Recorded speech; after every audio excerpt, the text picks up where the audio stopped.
सां शेयर कंदासीं। वफ़ाक़ी सरकार पारां सरकारी मुलाज़िमनि जो अलाउंस वधाइण जो फ़ैसिलो कयो वियो आहे। 1 खां 19 ग्रेड जे मुलाज़िमनि जे अलाउंस में 15% वाध थींदी। उहिदनि जे हिसाब सां अलाउंस वधंदो 1 मार्च खां वाध लागू हूंदी। सूबाई हुकूमतुनि खे बि अलाउंस ॾियण जी सिफ़ारिश कई वई आहे।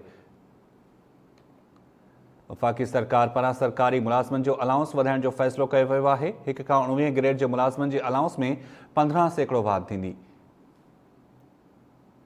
अपडेट्स मालूम कंदासीं ज़ुल्फ़कार गुरामानी खां। ज़ुल्फ़कार, छा तफ़सील आहिनि वधीक? जी, नाणे वारी वज़ारत हींअर पंहिंजे फ़ैसिले में इहो ॼाणायो आहे त सरकारी मुलाज़िम जेकी ग्रेड 1 खां 19 ताईं जा सरकारी मुलाज़िम आहिनि उन्हनि जे अलाउंस में 15% इज़ाफ़ो करण जो फ़ैसिलो कयो वियो आहे। जॾहिं त 1 मार्च खां इहो फ़ैसिलो लागू हूंदो। सरकारी मुलाज़िम जेकी 1 ग्रेड खां 19 ग्रेड ताईं जा आहिनि उन्हनि खे 15% अलाउंस मिलंदो।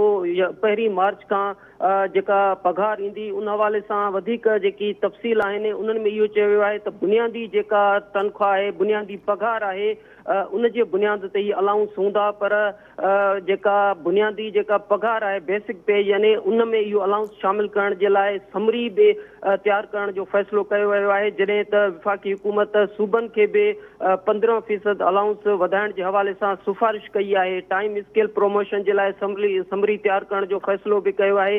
हींअर वज़ारत ख़ज़ाना पारां उहा अहिड़े क़िस्म जो बयान बि जारी कयो वियो आहे त जेकी सरकारी मुलाज़िम आहिनि ग्रेड 1 खां 19 ताईं उन्हनि जे अलाउंस में 15% इज़ाफ़ो करण जो फ़ैसिलो कयो वियो आहे। 1 मार्च खां अहिड़ो फ़ैसिलो लागू हूंदो। जॾहिं त सूबनि खे बि सिफ़ारिश कई वई आहे त उहे बि इन फ़ैसिले ते अमल कनि। उन हवाले सां उन्हनि खे सिफ़ारिश कई वई आहे। जॾहिं त टाइम स्केल प्रमोशन जे लाइ समरी तयारु करण जो बि फ़ैसिलो कयो वियो आहे।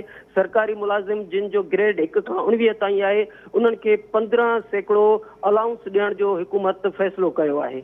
जी, वॾी महिरबानी ज़ुल्फ़कार गुरामानी अपडेट करण जे लाइ। अवां खे आगाह कयो पिया। वफ़ाक़ी सरकार पारां सरकारी मुलाज़िमनि जो अलाउंस वधाइण जो फ़ैसिलो कयो वियो आहे। 1 खां 19 ग्रेड जे मुलाज़िमनि जे अलाउंस में 15% वाध थींदी। उहिदनि जे हिसाब सां अलाउंस वधंदो 1 मार्च खां वाध लागू हूंदी। सूबाई हुकूमतुनि खे बि अलाउंस ॾियण जी सिफ़ारिश कई वई आहे। वफ़ाक़ी सरकार पारां सरकारी मुलाज़िमनि जो अलाउंस वधाइण जो फ़ैसिलो कयो वियो आहे।